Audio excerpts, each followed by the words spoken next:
नमस्कार दोस्तों, knowledge nest में आपका स्वागत है।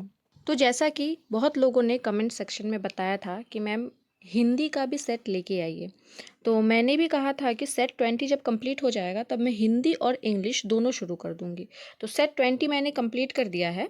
ठीक है, सेट 20 मैंने कंप्लीट कर दिया है 1 से 20 तक। अगर किसी ने नहीं देखा होगा, इस चैनल में अगर कोई नए आए होंगे तो प्लेलिस्ट में जाके देख लीजिएगा। सेट 1 से 20 तक मैंने बहुत ही अच्छे तरीके से वीडियो बना के अपलोड कर दिया है। तो आज से मैं शुरू करने जाने वाली हूँ मेंस का set. Civil code Rukmini publication का जो सेट 1 में, ठीक है, जो सेट 1 में हिंदी का दिया हुआ है, तो उसका सेट आज मैं शुरू करने वाली हूँ। तो हिंदी हमारा मेंस में आने वाला है 20 मार्क्स का। ये तो आप सबको पता ही होगा क्योंकि आप मेंस देने वाले हैं, तो आप सब देख के ही रखे होंगे कि कौन से सब्जेक्ट से कितने नंबर के आने वाले हैं। तो हिंदी हमारा 20 मार्क्स का होने वाला है, जिसमें जो भी अगर निबंध दिया रहेगा तो निबंध 5 मार्क्स का आएगा। ठीक है, निबंध आएगा 5 मार्क्स का। तो इसमें 2 निबंध दिए हुए ऑप्शन रहेंगे, आपको कोई एक चूज़ करके आपको जो सही लगेगा आपको वो लिखना है। तो यहाँ इस सेट में 2 निबंध दिया हुआ है। उसके बाद यहाँ एक पत्र दिया हुआ है, ये पत्र भी 5 नंबर का आने वाला है। ठीक है, एक पत्र दिया हुआ है, ये 5 नंबर का आने वाला है। और यहाँ पे समानार्थी शब्द मतलब पर्यायवाची शब्द भी है, ये टोटल 5 नंबर का है। तो इस सेट में कुल 15 मार्क्स का है। और एक क्वेश्चन था, वो गद्यांश था, मतलब इंग्लिश में जैसे होता है कंप्रहेंशन, क्वेश्चंस दिया रहेगा, उस सेट गद्यांश में से ढूंढ ढूंढ के आपको लिखना है। तो वो मुझे ज़रूरी नहीं लगा कि इसमें देना है, क्योंकि वो बहुत आसान होता है, वो आपको खुद ही पढ़ के उसका आंसर खुद ढूंढ के लिखना है। तो वो यहाँ पे मैं इसलिए मैंने अपने सेट में वो नहीं डाला। तो यहाँ पे मैंने टोटल 15 नंबर का क्वेश्चन लिया हुआ है। 5 नंबर का समानार्थी शब्द, और 5 नंबर का लेटर राइटिंग मतलब पत्र लेखन, और 5 नंबर का निबंध। ठीक है, तो जो भी इस चैनल में नए आए हैं प्लीज़ मेरे चैनल को सब्सक्राइब कर लीजिएगा, वीडियोस को लाइक कीजिएगा, कमेंट सेक्शन में अपने क्वेरीज बताइएगा कि किसको और किस टॉपिक में या किस टॉपिक से रिलेटेड वीडियो चाहिए। तो चलिए आज हम इस सेट को शुरू करते हैं। तो इस सेट में पहला निबंध है बेनामी संपत्ति। ठीक है, बेनामी संपत्ति, बेनामी संपत्ति के बारे में अब हम पढ़ेंगे। तो बेनामी संपत्ति क्या है, तो सबसे पहले निबंध में हमें उसका थोड़ा इंट्रोडक्शन दिया जाता है कि जिस टॉपिक में हमें निबंध लिखना है वो क्या है, उसके बारे में आप जानते हैं कि नहीं। तो पहला वाला जो पैराग्राफ रहेगा वो इससे थोड़ा रिलेटेड रहेगा, कि इसका इंट्रोडक्शन जिसे कहते हैं, इंट्रो देना होगा। ठीक है, तो देखते हैं इसका इंट्रो क्या है। तो बेनामी संपत्ति का अर्थ है वह संपत्ति जो किसी अन्य व्यक्ति के नाम पर खरीदी जाती है लेकिन वास्तविक मालिक कोई और होता है। ठीक है, मतलब कोई भी ऐसा प्रॉपर्टी खरीदना जो पैसा दे के तो हम खरीद ले रहे हैं लेकिन उसका असली मालिक कोई और होता है, हम बस मोहरा रहेंगे उसमें। इसका मुख्य उद्देश्य कर चोरी, काले धन को छुपाना और अवैध तरीकों से धन संचय करना होता है। यह समस्या भारत जैसे देशों में भ्रष्टाचार और आर्थिक समानता का प्रमुख कारण है। तो इंट्रो यहाँ पे खत्म होता है।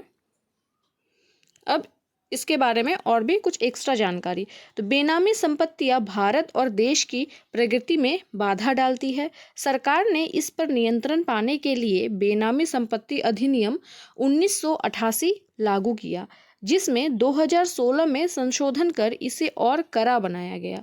इस अधिनियम के तहत बेनामी संपत्तियों को जब्त करने, दोषियों पर सख्त कार्रवाई का प्रावधान है। अगला पैराग्राफ है, बेनामी संपत्ति के खिलाफ जागरूकता और कड़े कदम उठाने से देश की आर्थिक संपत्ति मजबूत हो सकती है। हर नागरिक को इसके दुष्प्रभावों को समझकर ईमानदारी से योगदान देना चाहिए। तो बेनामी संपत्ति का पैराग्राफ मतलब बेनामी संपत्ति का निबंध यहीं पे कंप्लीट हो जाता है। ये ज़्यादा बड़ा नहीं होगा क्योंकि मैक्सिमम 150 शब्दों में आपको लिखना है। 2 घंटे का समय है इसमें निबंध लिखना, प्रेस राइटिंग करना, लेटर लिखना, तो इतना कुछ पॉसिबल नहीं है, इसलिए यहाँ पे 150 शब्दों में लिखना है। अगर एक पेज दिया रहेगा तो पेज में मैक्सिमम एक पेज में 150 शब्द कंप्लीट हो जाएगा, इसलिए छोटा सा दिया हुआ है। इसे आप अपने कॉपी में नोट डाउन कर लीजिएगा और इसको रिविज़न कीजिएगा। इसका मैं PDF नहीं देने वाली हूँ, क्योंकि फ़ोन से आप पढ़ेंगे तो आपका लिखने का प्रैक्टिस नहीं होगा। आप फ़ोन में ही खाली देखते रहेंगे और उसको रिवाइज़ करते रहेंगे, लेकिन इससे आपका एक नुकसान हो सकता है कि आप लिखने का प्रैक्टिस नहीं करेंगे और एग्ज़ाम हॉल में जाके वही आपको दिक्कत करने वाला है। तो इसलिए मैं इसका PDF नहीं दूंगी, आप इसी वीडियो को देख के अपने कॉपी में नोट डाउन कर लीजिएगा, ताकि आपका हैंडराइटिंग में भी सुधार आए और आपका लिखने का भी स्पीड बढ़े। तो अगला पैराग्राफ देखते हैं, शिक्षा और स्वास्थ्य। शिक्षा और स्वास्थ्य किसी भी समाज और देश की प्रगति के आधार है। शिक्षा व्यक्ति को ज्ञान, समझ, नैतिकता प्रदान करती है, जिससे वह समाज का एक जिम्मेदार नागरिक बन सकता है। वहीं शिक्षा स्वास्थ्य जीवन को ऊर्जावान और सक्रिय बनाता है। शिक्षा और स्वास्थ्य एक दूसरे से जुड़े हुए हैं। शिक्षित व्यक्ति स्वास्थ्य के प्रति अधिक जागरूक होता है और स्वच्छता, संतुलित आहार और व्यायाम का महत्व समझता है। वही अच्छा स्वास्थ्य व्यक्ति को पढ़ाई और काम में अधिक कुशल बनाता है। भारत में शिक्षा और स्वास्थ्य के क्षेत्र में सुधार के लिए कई योजनाएं लागू की गई है, जैसे मिड डे मील योजना, आयुष्मान भारत। हालांकि इन क्षेत्रों में अभी भी जागरूकता और संसाधनों की कमी है। शिक्षा और स्वास्थ्य का समुचित विकास समाज की उन्नति के लिए आवश्यक है। इन दोनों में संतुलन से समृद्ध और स्वस्थ समाज का निर्माण होता है। तो शिक्षा और स्वास्थ्य भी यहाँ पे कंप्लीट हो जा रहा है। मैंने दोनों करवा दिया एग्जाम में, लेकिन 3 दिया रहेगा या 2 दिया रहेगा, तो तीनों या दोनों आपको नहीं करना है, बस एक ही करना है। तो यहाँ मैंने दोनों दे दिया ताकि आपको 2 कंटेंट मिल जाएगा और आप 2 अच्छे से पढ़ सकेंगे। हो सकता है इसमें से कोई एक कॉमन आ जाए या इससे रिलेटेड ही कोई टॉपिक दे दे, तो आप 1 बार 2 बार 3 बार अच्छे से पढ़ लेंगे तो एग्जाम हॉल में आप लिख भी खुद से सकेंगे। देखते हैं उसके बाद क्या है। उसके बाद यहाँ पत्र लेखन है। तो यहाँ पे पत्र दिया गया है, अपने आसपास के समस्याओं को उद्धृत करते हुए एक चर्चित समाचार के संपादन को पत्र लिखे, ताकि संबंधित अधिकारी का ध्यान आकर्षित किया जा सके। ठीक है, तो यहाँ पे जो इंग्लिश में रहता है एडिटोरियल लेटर, तो वही है समाचार के संपादक को पत्र लिखना। तो इसका नीचे हम देख ले रहे हैं। तो सबसे ऊपर में आपको एड्रेस लिखना होगा। तो जैसे यहाँ पे नई दिल्ली, डेट लिखा हुआ है, यहाँ ऊपर एड्रेस, नीचे डेट, उसके बाद संपादक महोदय और कौन सा समाचार पत्र है, तो दैनिक जागरण और नई दिल्ली। फिर नीचे हमें इसका विषय लिखना है। विषय किस विषय में लिखना है, तो स्थानीय समस्याओं की ओर ध्यान आकर्षित करने हेतु।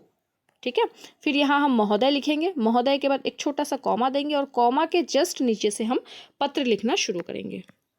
तो पत्र ऐसे शुरू होता है, मैं आपके प्रतिष्ठित समाचार पत्र के माध्यम से अपने क्षेत्र की कुछ महत्वपूर्ण समस्याओं की ओर संबंधित अधिकारियों का ध्यान आकर्षित करना चाहता हूं या चाहती हूं। अगर कोई फीमेल कैंडिडेट है तो चाहती हूं लिखेंगे, और मेल कैंडिडेट है तो चाहता हूं लिखेंगे। हमारे क्षेत्र में स्वच्छता की स्थिति अत्यंत दयनीय है।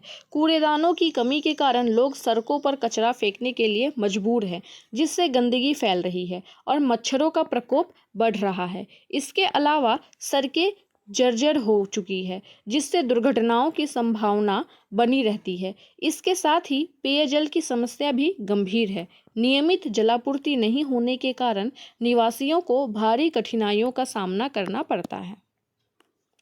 मैं आपसे निवेदन करती हूँ कि इन समस्याओं पर प्रकाश डालें, ताकि संबंधित अधिकारी आवश्यक कदम उठाकर इन समस्याओं का समाधान कर सके। धन्यवाद, सादर। फिर आपका जो नाम है तो वो यहाँ पे लिखना है। अब हम देखेंगे समानार्थी शब्द मतलब पर्यायवाची शब्द। तो पर्यायवाची शब्द यहाँ पे 5 पूछा गया है। मैक्सिमम आप चाहें तो 3 या 4 भी लिख सकते हैं। तो पहला पर्यायवाची है पथ। तो पथ का पर्यायवाची शब्द हो जाएगा रास्ता, मार्ग, गली, सड़क। ठीक है, इसे आप याद कर लीजिएगा। हर्ष, हर्ष मतलब होता है आनंद, खुशी, उत्साह और उल्लास। अवकाश, अवकाश मतलब होता है छुट्टी, फुर्सत, विराम और विश्राम। संपत्ति, संपत्ति का अर्थ है धन, दौलत, संपदा और पूंजी। कुशलता, कुशलता का अर्थ है दक्षता, योग्यता, सामर्थ्य और निपुणता। तो यहाँ 5 पर्यायवाची शब्द कंप्लीट हो गया। अगर ये आप पाँचों एग्जाम में कर लेंगे तो 5 में तो +5 मिल ही जाएगा, इसमें 1 नंबर भी काटने की कोई भी संभावना नहीं है। हाँ, अगर आप निबंध लिखते हैं, पत्र लिखते हैं, तो हो सकता है आप कितना भी अच्छा लिखे तो 5 में पास तो नहीं देगा, 5 में 4 जरूर दे सकता है। लेकिन अगर पर्यायवाची शब्द आ रहा है, विलोम शब्द आ रहा है, तो उसमें आप फुल मार्क्स कैरी कर सकते हैं।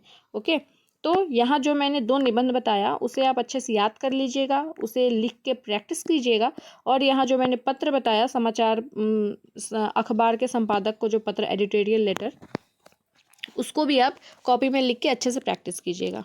ठीक है, तो अब मैं दूसरा सेट लेके आऊँगी नेक्स्ट वीडियो में। ये पहला सेट है, ये रुक्मणी पब्लिकेशन का हिंदी का पहला सेट है, तो इसे आप अच्छे से देख लीजिएगा। मेरे वीडियो को लाइक कीजिएगा और कमेंट में बताइएगा कि आपको कैसा लगा।